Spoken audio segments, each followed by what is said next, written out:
Hi, this is Vijay. Welcome to bull street. அதாவது ஒரு செக்டாருக்கு ஒரு பர்டிகுலர் நியூஸ் அப்படி வந்து நிற்கிது அப்படின்னா, அந்த செக்டாரில் இருக்கக்கூடிய அத்தனை பங்குகளும் மேலே போகணும் அல்லது கீழே வந்து டிபெண்ட்ஸ் அப்பான் தி நியூஸ் கன்சென்ட். ஆனால் இங்கே என்ன ஆகுதுன்னு பார்த்தா, ஒரு நியூஸ் இங்கே வருது, ஒரு பர்டிகுலர் செக்டாருக்கு வருது.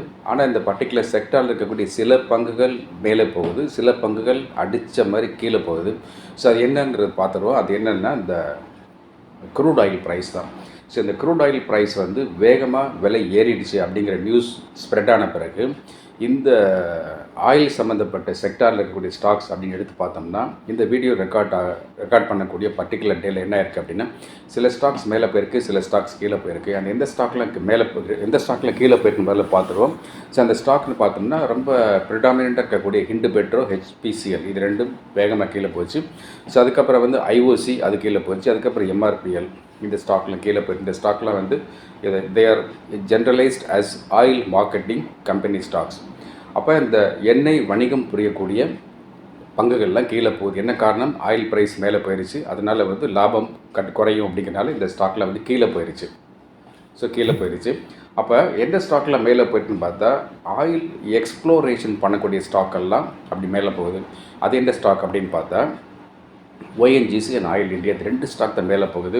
இப்போ இந்த ரெண்டு ஸ்டாக் மேலே போகுது அப்படின்னு இந்த நியூஸை வச்சுக்கிட்டு இந்த ரெண்டு ஸ்டாக்கில் போய் லாங் போயிட்டோம் அப்படின்னா நிச்சயமாக ட்ராப்பில் மாட்டிக்குவீங்க. ஃபார் எக்ஸாம்பிள் இந்த ONGCயில் போய் ஒரு லாங் ஸ்டாக் ஃபியூச்சரில் லாங் போகலாம், இல்லை ONGCயில் போய் ஒரு கால் ஆப்ஷன் வாங்கலான்னு போய் உள்ளே உட்காந்திங்கன்னா சிக்கலாயிரும். என்டையர் செக்டாருக்கே ஒரு பேட் நியூஸு. ஸோ வந்து அதனால் வந்து மேஜர் ஸ்டாக்ஸ்லாம் வந்து கீழே வருது.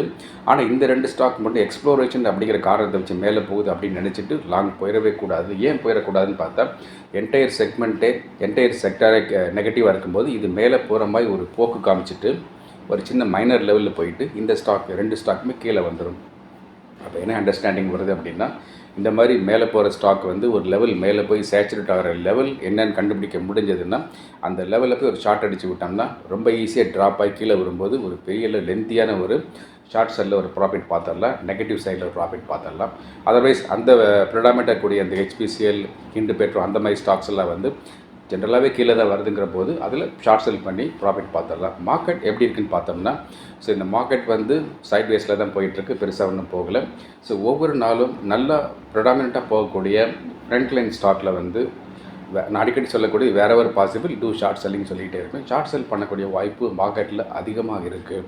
அப்போ இதை பயன்படுத்திட்டோம் அப்படின்னா வந்து ஒவ்வொரு நாளும் சின்ன சின்ன மைக்ரோ லெவல், நேனோ லெவலில் காசு பார்த்துட்டேன். அதை நான் ஒரு வருஷமாக தொடர்ந்து நான் சொல்லிகிட்டே இருக்கேன். ஒரு பெரிய ப்ராஃபிட் எதிர்பார்க்கக்கூடாது.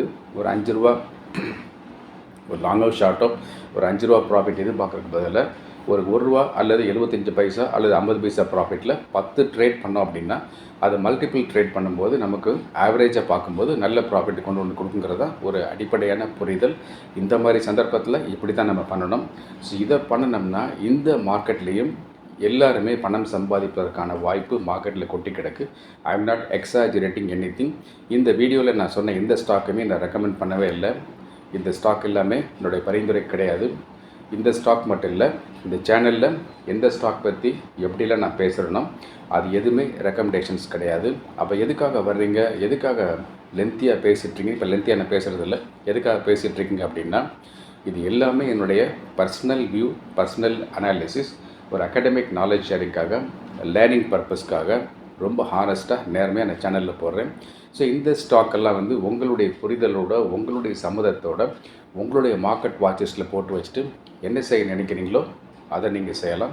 ஸோ இப்போதைக்கு இந்த வாரத்தில் oil marketing companies as well as oil exploration company ஸ்டாக்ஸை வந்து மார்க்கெட் வாட்சஸில் போட்டு வச்சுட்டு கவனித்து பார்க்க வேண்டிய நேரம்.